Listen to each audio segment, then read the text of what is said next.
Welcome back to the Cinemassacre Podcast. I'm your host, James, and here we have... Hey, it's your old pal, Crusty Justy here. Crusty Justy? They call you that? A lot of people call me a lot of things. Okay. Well, I want to do a thing where I'm always like Trusty Justy, Busty Justy, Musty Justy, or maybe I won't. I'm not sure. We'll see what people think about that. Dusty Justy? Yeah, Dusty Justy. Okay. Yeah, you got it. Zusty Justy. And then, if you didn't know, I help produce Cinemassacre and a bunch of other stuff, so here I am. Hello. I'm Kieran. I am, It's real high energy, Kieran. Yeah, I'm Kieran. I am Kieran.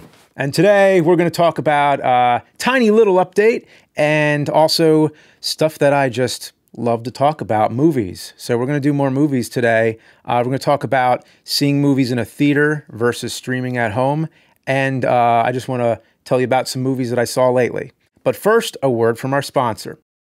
Are you ready for Ridge wallets? It's time to ditch those bulky, old, worn-out wallets and upgrade to some metal with synthetic fiber. Pack up to 12 cards in a variety of 30 styles and colors, like the Forged Ash wallet, made of carbon fiber and solid resin. The camouflage look of this military cheek wallet will have you saying Whiskey Tango Foxtrot to your antiquated and obsolete old wallet. We really love it, but apparently so do 40,000 others. It even has a lifetime warranty and a 45-day test drive. They have other products too, like the Summit knife. Head on over to ridge.com/Cinemassacre and use the code Cinemassacre for 10% off your order. So let me just give you a little update. I mean, it's always cool to have like a, hey, you know, I'm working on this kind of thing. Yeah. So you can curse on this podcast, right? Yeah. I don't know why I asked that, but... We've been cursing on this podcast. Because I just wanted to say, I'm on fucking fire with AVGN right now. You know, I'm having a good time. The Commodore 64 episode was colossal. The Halloween episode was also colossal. Did a little horror scene at the end. And I've been getting a lot of really nice feedback about the old McDonald part, especially. Yeah. And I've come to realize something with that. I think people really just like when I go off the rails over something stupid. So as I'm writing that episode, I get to that part. I'm like, okay, I could just say, you know, this game has old McDonald. What's up with that? But that's not enough. So I'm like, you know, what's going to make this really be memorable if I like just exaggerate? You got to exploit those things in the game that you find and just go nuts. And the one I'm writing now, there's some moments in it like that for sure. Of course, you know what episode number this is I'm working on right now. Mm-hmm. At the time we're recording this, the script's 90% done. I haven't even had a chance to tell you guys anything about this one yet. But actually, before I say anything about it, I just want to show you something real quick. All right, so this is a cake my wife got us just to celebrate that we're doing 200. So we got some cake. Yeah. Sweet. There's something I gotta let you guys know about 200. It's a long episode. Take a guess how long that it's going to be. Because I can tell, because I'm all these years doing it, I know in Courier 12 font, every page usually comes out to be about 2 minutes. So estimated, just take a guess how many pages, how many minutes this episode. Well, I know how many games you're doing, and it's a lot. It's another one like that. Yeah. It is, I don't know. I'm guessing an hour. You got it. Yeah? You got it. It's an hour episode, which, you know what? We're going to discuss this later, right after this, but it's going to have to be split up into 3 parts. There's the majority of the runtime in it is the gameplay, but there also is a story thread that goes through it too. Yeah. So there's a little story and then some game reviews and goes back and forth like that. Yeah, there's some good parts I wrote that are cracking me up. So I think you're going to enjoy it. And I hope that the episode comes off as like a thank you for watching for, 15 years now. I mean, since YouTube at least, 2006. So it's pretty crazy. And the 200 episodes, I mean, it's definitely a milestone.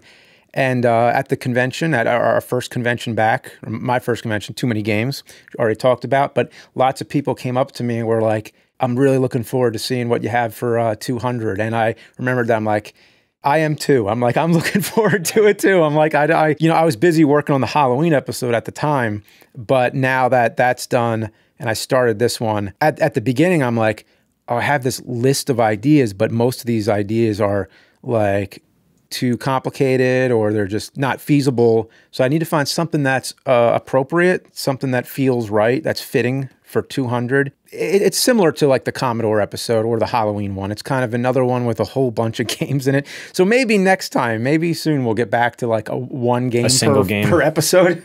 We'll see, yeah. But anyway, hope you enjoy that coming up. I want to talk about some movies that I saw lately and also about movie theaters versus streaming, because we're living in kind of a confusing time where you have movies coming out and lots of times they don't even have solid release dates. Like movies change date a lot now. Yeah. Top Gun Maverick still isn't out. I was going to say, is that like, what the hell? I swore that movie has come out and gone. But I guess that's just because I've seen commercials for it and then all of a sudden it disappears and then they come back. That's the nature of it nowadays. My first movie since the pandemic in a theater was Addams Family 2, the animated. Okay. When it came out, we took our kids to it when it wasn't peak hours or anything, and it was like, wow, you know, I'm in a theater again. And it was my youngest daughter's first time ever in a movie theater. It was her first movie. Oh wow. I don't think the movie is what made it important. Like, I mean, it was pretty good. I think it was just the fact that we were there with the kids in a theater watching a movie. And it was one of those theaters where you can control the seat, the recliner. I love that. And, but when you have a 4-year-old who just figures it out, oh, you push this button, and she doesn't get, and she just kept reclining and you know, bringing the seat up and down. The whole movie? The whole movie. We're like, okay, can you stop that? But she was having such a good time. That's funny. You know, they're eating their popcorn. It's like the whole time. I'm like, oh, God. But it was cute, and it was... that was a milestone. I mean, just in the same month, you know, saw the first movie in a theater since pandemic, went to the first convention since pandemic. Like, we're coming out of this, you know, like I'm optimistic. Things are going in the right direction, and we're, you know. Yeah, I'm fucking done with the bullshit. The bullshit. I'm done with that. And, you know, like, we've been going to movies and all that kind of stuff. And as someone, like, I love a theater experience. Yeah. I've said it before, my first job was in a theater. I still have a lot of friends that I worked with back then, even now. In the sense that, you know, I still go see movies with them. And, you know, a lot of theaters now are doing like Regal has an unlimited movies a month kind of thing. You pay a fee for all the Fathom events that are coming out. Like, I think we're going to go see Rocky and Drago. Yeah, tomorrow. Let me just say real quick, that's coming this week. I really want to see that, but I think I'm going to see it on streaming the next day. Yeah. But the next time when we record these, you're going to hear my thoughts about Rocky versus Drago. Yeah. I want to do a full Rocky 4 episode if we can. I'm cool doing that for sure. Yeah. Anyway, go ahead. I would rather watch things in theaters than stream them, even if they come out the same day. I don't know. That's just me. I'm kind of a mix.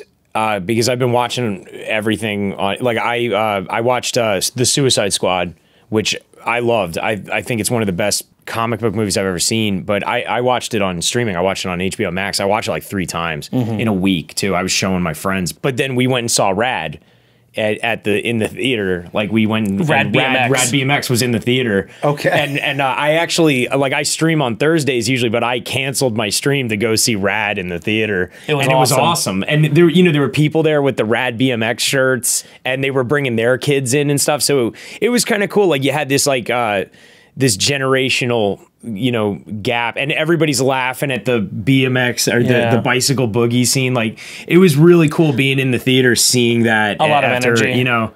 And it was pretty awesome. It was cool seeing it on the big screen. There was actually more people to see Rad than there was for Transformers the movie, the cartoon movie. The 86 movie? Yeah, they played that 2 weeks before, and there was more people at Rad BMX. That makes no sense to me, but I would love to see Transformers 86 with an audience, because I saw in the theater when I was 5 or something when that came out. And I'll always remember that. What we're saying is these are experiences you can't have sitting at home streaming something. Because you're just watching another movie. Yeah. I mean, I could go on and say all the cons of going to a theater. Like, you know, it's the same as like a video store. There are things that kind of got lost in time, like that were these precious things that are not around or not as common now.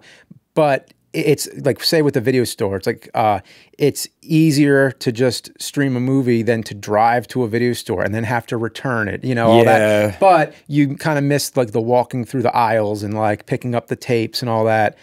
Like, and I'm a guy who turned part of my basement into a video store. So I like this type of stuff, and I miss going to theaters more often and stuff. And, and I have yet to be in like a packed theater. I haven't been in neither have I. I will say that I don't I try not going to theaters when they're packed. I always go like 30 minutes to an hour early because I just want to like chill out for a minute. Like Drago, I'm gonna go like 30 minutes early or something, and I'm not gonna go see a movie, a blockbuster movie on Friday, Saturday night. I'll wait till Sunday or something. So even though I say like the experience and being with the other humans and all that, not that much. Also, as you could see, I drink a lot of coffee, and when I see a movie in the theater, it's not like I can pause it to go. I always to the have bathroom. to piss in the theaters. Yeah, I hate it. Like I miss a lot. Not in the theater, but when I'm at the theater, I remember you guys did a movie review, and it might have been for. It might have been for Infinity War or Endgame or something, but you got up like 10 times to pee and to get the parking meter and the shit. parking meters at the theater. You're constantly the fucking parking meter, and then the there were like 3 bathroom stops in this, like, what was it? How long is that movie really? 2.5 hours or almost 3. I think really? was Endgame or what? I think it was Endgame when we saw it. Yeah, it was. That's a long movie. That's actually shorter than I thought it was. But anyway, it's like I missed a lot of it, and I didn't know what was going on. A lot of the time, I'm like, God damn it. Well, also too, like the parking meters only had a certain amount of time. I think it was like an hour and 15 minutes max. Yeah, how are you going to see a movie? That's what I mean. Why would you put meters that only have that amount of time when an average movie is over an hour and a half now? That's an unusual situation. But anyway, bad location, I guess. But but in the terms of being able to stop it, not being able to stop the movie. That'd be funny if every movie theater on your seat you had a stop button. All right, guys, hold up. Enough people stop the movie. That would piss There's always going to be some guy. Yeah, that would never work. You could never do that in a theater. Like, hey, could you please stop? There's like 55 intermissions. Yeah, right. Oh, that would be terrible. Like, I have an appointment to go to after this. You asshole. Like, you're never going to be able to do. But I miss seeing mainly like comedies where you get the laughter. Everybody's like laughing at certain times. Like it's a totally different experience when you get to share the laughter with somebody, because it's a mad world. My #1 favorite film.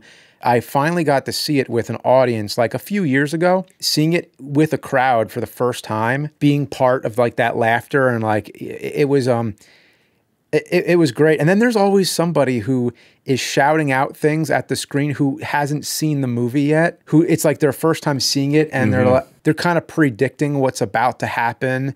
Like, oh no, don't do that. Or like the part on the rooftop with the money in the suitcase. They're like, oh, they're gonna lose the money. It was like, I was like, just shut up. But that made it funny though. That's kind of like when you go to Rocky Horror for the first time. I've never gone to one of those before. That's an experience. So if you go and you haven't done it before, they put lipstick on your head. They put a big V for virgin. Oh, really? And everyone, they put you through the ringer. Yeah. Like the first time I went, I'm like, oh no, I've seen it before in theaters, and just didn't get involved with the whole bullshit up front. I've actually seen it in that experience with like the live kind of thing.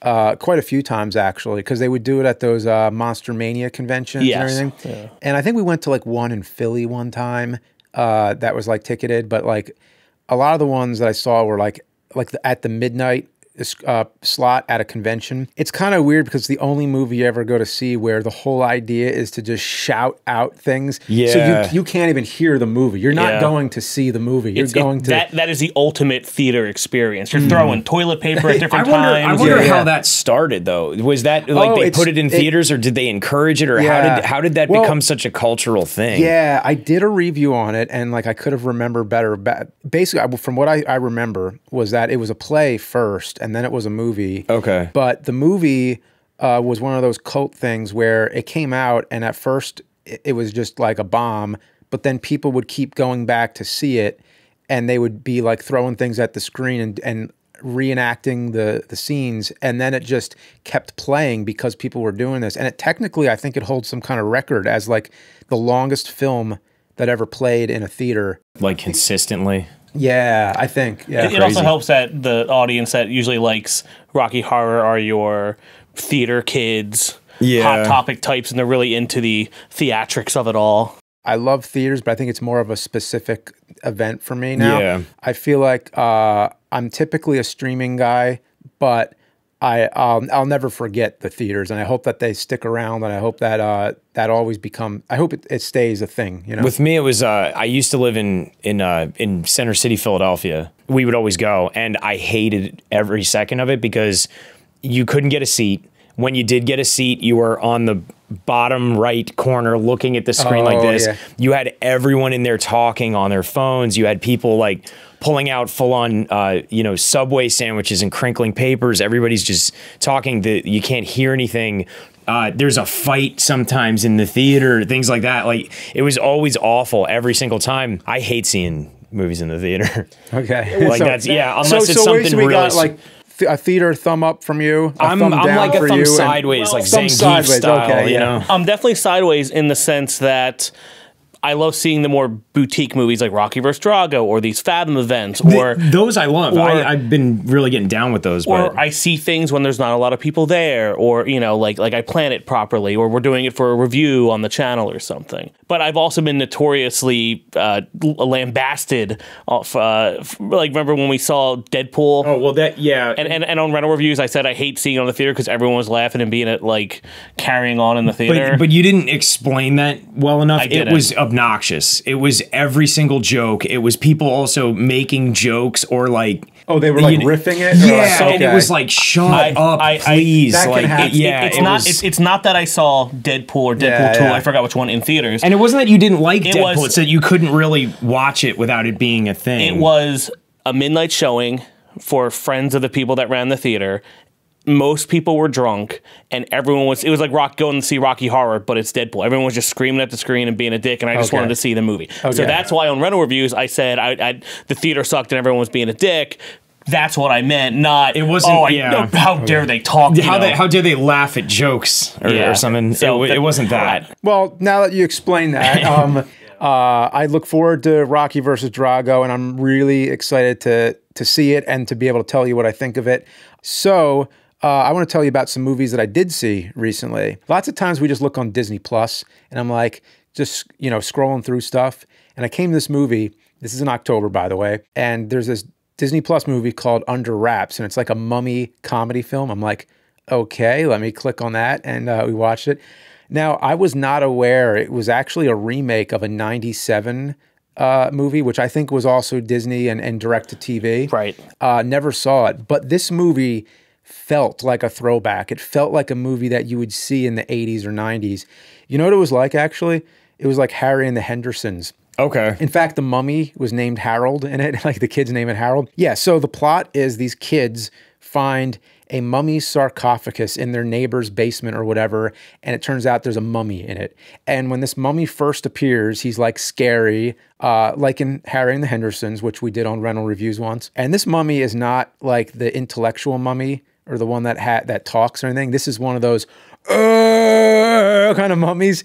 And then the kids realize that he's just kind of scared, and then they make friends with him. So it's a whole fish out of water story where, the kids have to hide the mummy from some like museum curator or whatever, and he's kind of like the villain. So it was like one of those old type of movies. I think there was even like a clubhouse in one, like the kids had a clubhouse in one scene or something. There was a scene in a high school like dance or something, or some school dance, and the mummy is like on the dance floor, and everybody thinks it's like a guy in a costume, and the mummy's like doing these like stupid dances, and oh my god, and the actor's really good. I mean, the physical comedy that this mummy does is it's just a dumb, stupid movie, but it had a smile on my face, the whole time. That's pretty classic. The dance scene of the monster that's hanging out with the kids at the high school. There's always like a movie like that, It's like a Psycho Gorman. Oh, so that was good. Yeah, I haven't seen that yet. Oh, it's good. It's good. Yeah. I gotta watch that. Yeah, it's kind of like that, where there's a young child who has a friendship with this like monster, and it's Psycho Gorman's a lot different, but it has that sort of like really funny relationship and dynamic to it. Gotcha. Have you ever seen a movie that you just sort of held off on for a long time? Like a major film, like a major, big, like blockbuster mainstream film that you've never seen till recently? I mean, I just saw Shazam, but that was 2019, so that's not like... So guess what? I finally saw the Pirates of the Caribbean movies. Oh, really? Yeah. Wow. Have you ever been on like the Disney ride? Yeah, see, okay, so first of all, the reasons why I didn't see it, I think, until now was because I didn't think I was going to like it, and I did. I liked it a lot. Excellent. It's really good, actually. I liked them all, too. But why didn't I see them till now?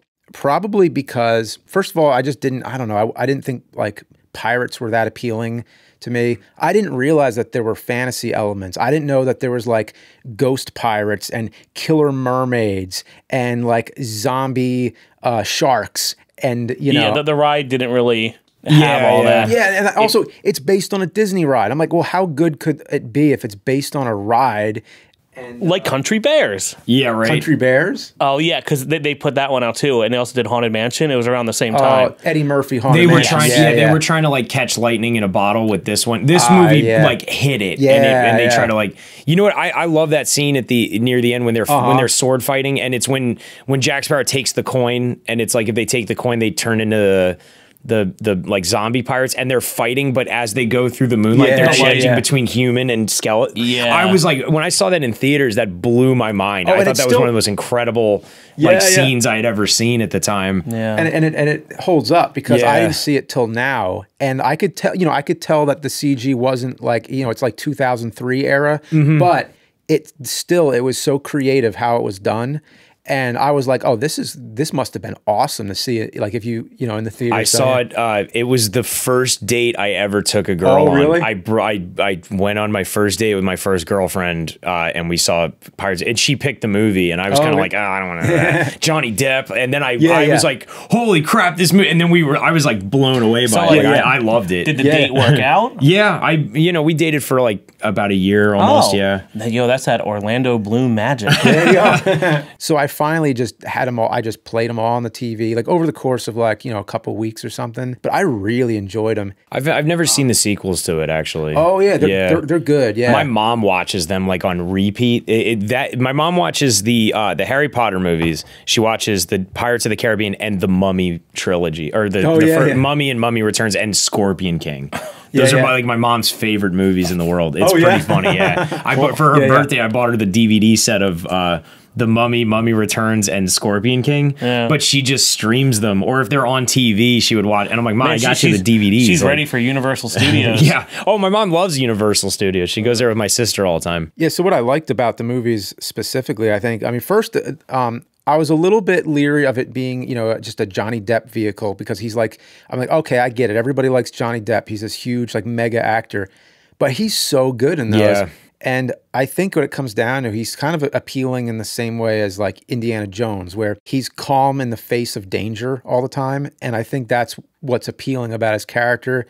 And that he's kind of a bad guy, but he's still like the protagonist in the film. He's a scoundrel. Yeah. And what I also liked was the set pieces. There was these really good action scenes that I hadn't seen done in a long time. There's a scene where he's inside of like a water mill that's come loose, and it's like rolling, and he's like just running through it like a hamster, and it's like this long action scene with him in that. And in the last one, there's a scene where he's in the guillotine and he's about to have his head cut off, but then somebody blows out the support beams underneath it, so then it goes upside down. So just as the blade's about to hit his neck, it goes back up again, but the guillotine's spinning, and you get this great like sort of like POV shot, or not POV, but like where the camera is strapped onto like the guillotine, and you just see the blade coming down and then going up and down. Yeah, I gotta watch that now. Yeah, I haven't seen that. So good. And it reminded me of the like classic silent comedians who would do all these ridiculous stunts, and it was all about just the creativity of putting together an action scene that looks dangerous, like, oh shit, oh god, how is he going to get out of this? But it's also kind of funny in a way. And there's a film that I wanted to talk about because, my favorite thing is talking about classic films and introducing people to movies you might not have seen. But have you guys ever seen Safety Last? No. Yeah, it's with Harold Lloyd in 1923. So this is cool because I get to tell you guys about it. Yeah. So Safety Last is basically Harold Lloyd and, other guys like Buster Keaton were all the ones that inspired Jackie Chan to do a lot of these stunts you do. You know the scene in Project A with Jackie Chan where he's hanging on the clock? Yeah, and also even more famous in Back to the Future when Doc Brown is also hanging on the clock. That came from Safety Last. Basically, the plot of this movie, the entire plot is just the setup to this amazing set piece at the very end. So you could skip to the end if you want to see the best parts, but if you watch the story, it makes you care more. So it's about this guy who is leaving the country to go to the big city to prove to his girlfriend that he can get a job so that they can get married. And he's going to the city. He's trying to make it big, and it's really important. And he gets this like entry-level job at a department store, which is like this tall building. I think that's the one with the clock on it, by the way. And his boss or his manager says like, hey, the first person who can get like a crowd to come to the store to increase sales, I'll pay you $1,000 or something like that. So he's like, he sees this as his big break, and he knows this guy who's an expert at climbing buildings. So he's like, how about this? I'm going to like get all these people to come and be like, hey, this guy is going to climb to the top of the building. And it works. It gets this crowd. But the problem is that guy got into some trouble with the police, and the cop is like ready to like arrest him just as he starts the climb.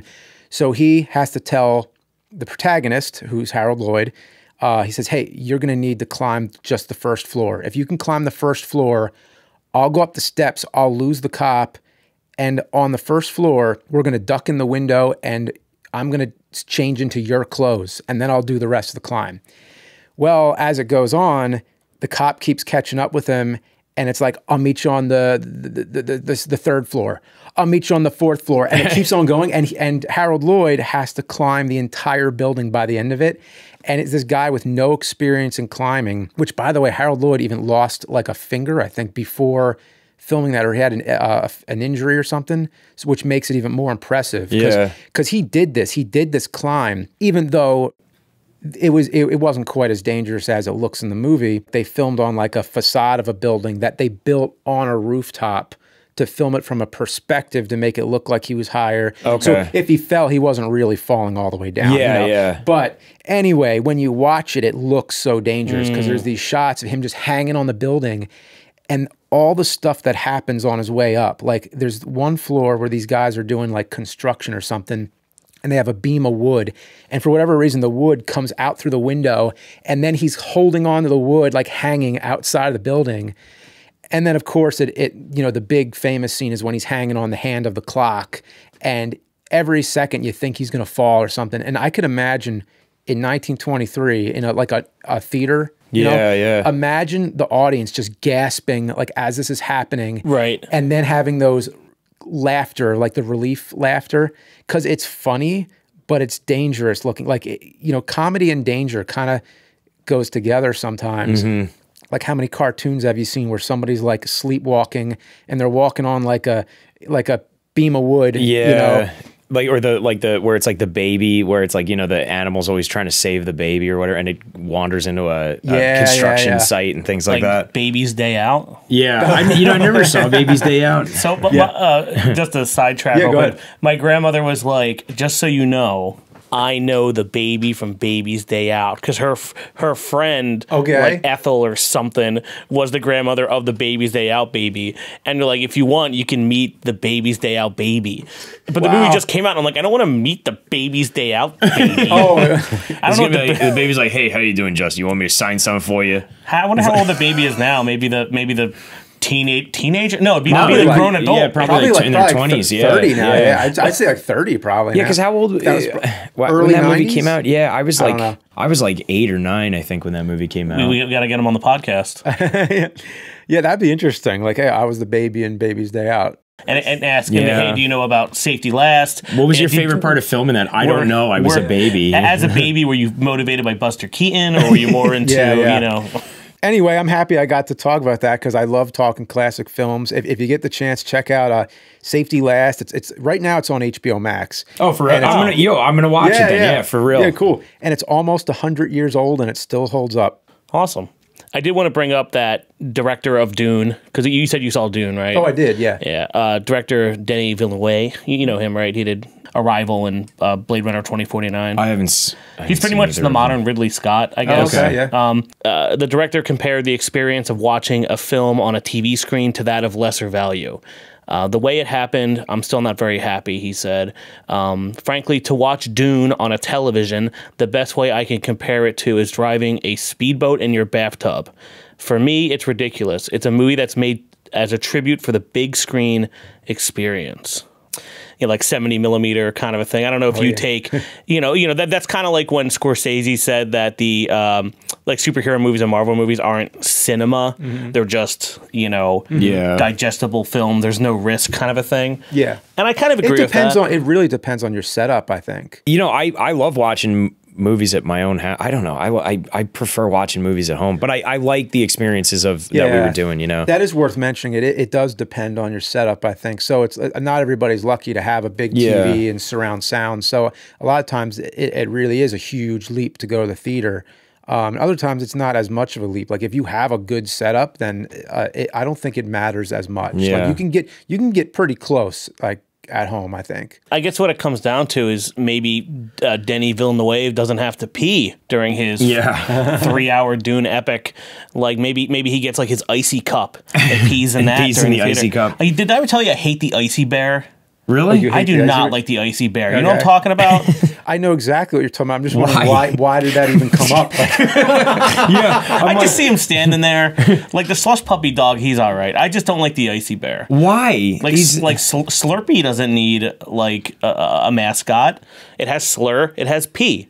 What else do you need? Slurpee. I don't think like a Slur. You wouldn't want a mascot that's a Slurpee thing anyway. What would it? It would be some awful. I don't know. Sorry, I just don't like the icy bear. If there's anything in the world that I just do not have an opinion of whatsoever, it would be the icy bear. The icy bear mascot. I never once thought of it until you mentioned him. I hate that motherfucker. Why do you hate him? All right, what did the icy bear ever do to you? Yeah. He's coming in, like saying like, "Oh, drink my stuff." He's not wearing pants. Wait, he's wearing a shirt. I don't think he says anything. He's a cartoon. He's a picture. He's saying based on his actions. He's coming in skateboarding or he's surfing on a brick of glacial ice. That global warming. I don't trust him. Okay, he doesn't have pants. I never thought of that. He has a shirt though. It's like a Yogi Bear. I never thought of that. Okay. Most polar bears don't wear any sort of clothing. All right, so the icy bear needs some pants. Yeah. All right. All right. You guys ready to do some fan Q&A question? Yeah, sure. I'm down. Yeah, so I pull things from Twitter from time to time. I ask fans, some questions, and we'll do one of them right now. Macro D Satire MDS asks, what game would you guys want to have the HD remake treatment that hasn't got one yet? One that could be completely, you can say rebuilt from the ground up, or just like a retro game that to make it HD or whatever. Like you could pick like Dead Space, which they're doing now, or so, whatever. It doesn't have to be that old, basically. Okay. I'm psyched about the new Dead Space, but you know what? I'm gonna take a page from your book. And in the what's it called, the Street Fighter 2010 episode, you mentioned the first Street Fighter, and you said, why don't they make they made 1 million editions of Street Fighter 2? Why don't they make Street Fighter 1 the good edition? Yeah. That's what I want. I want a good, like, story-driven single-player campaign as Ryu fighting all the characters from Street Fighter 1, but it's updated. Looks good and it plays better and everything, and maybe even has 2-player where you can play as the other characters and things like that. Because in the original, you can only play as Ryu or Ken depending on what player you were. That's a really good one, yeah. That's the only one I can. Because honestly, I mean, nowadays too, all the HD a few years ago I would have said Resident Evil 2 or Resident Evil 3, and it's done. Same. And they were great. Like Dead Space, Knights of the Old Republic, Mass Effect. Yeah, they're doing them. it. Yeah, but probably Metal Gear Solid 3. Oh yeah, which is funny because they actually did they re-upped the cutscenes for the fucking pachinko machine. Yeah, which I have in the other room, which I keep breaking. Are you talking like a full remake of it, or like actually? Because they do have the HD. I want a full modern remake, redone? Like Fox Engine. Oh, like Metal Gear 5 style. Yeah. But yeah, that would be cool. Yeah, that would really I would really enjoy that. Yeah. What do you got, James? I mean, off the top of my head, I would say Castlevania 2, Simon's Quest, because it's been remade quite a few times, usually like retro, but to do an HD version and not just, I'm not thinking just, you know, update the graphics, but also just like redo the game kind of, maybe even expand on a lot of the levels, maybe even give it some 3D aspects. Like instead of it just being like a side scroller, it could maybe split into some 3D planes. It could still have a side-scrolling kind of aspect to it, but maybe there's like parts where you could actually change the path you're going more. I mean, the game does have that where it forks out, but I mean more like you can actually shift on like a... Yeah, like 2.5D, like an Octopath Traveler where you can kind of go up and down and move into the environment more. Yeah, I think you know what I mean, yeah. And like, because I think that game really has a lot of promise to it. Like it had, it was like the first one that had the RPG sort of elements to it. I like that there's, you know, there's forests, there's graveyards, there's swamps, there's mansions. Like it has all the different layouts. To see that done in more detail and to maybe expand on those areas and have it a little bit more, like even more to explore. Like I would just love to see like just expand on that world. Yeah, that'd be cool. Yeah. All right. Well, I hope you enjoyed today's podcast. There's going to be a little bit shorter than usual because we're trying to make them a little more, you know, a little more focused. Yeah. So we're not just all sloppy and all over the place, you know. And just like that fucking icy bear not wearing his pants. He's not sloppy. All right, cool. So, yeah, we hope you liked it. See you next Tuesday. Thanks for listening to this episode of the Cinemassacre Podcast. See you next Tuesday. Check out more episodes at cinemassacre.com or wherever you fill up your ear holes with podcasts.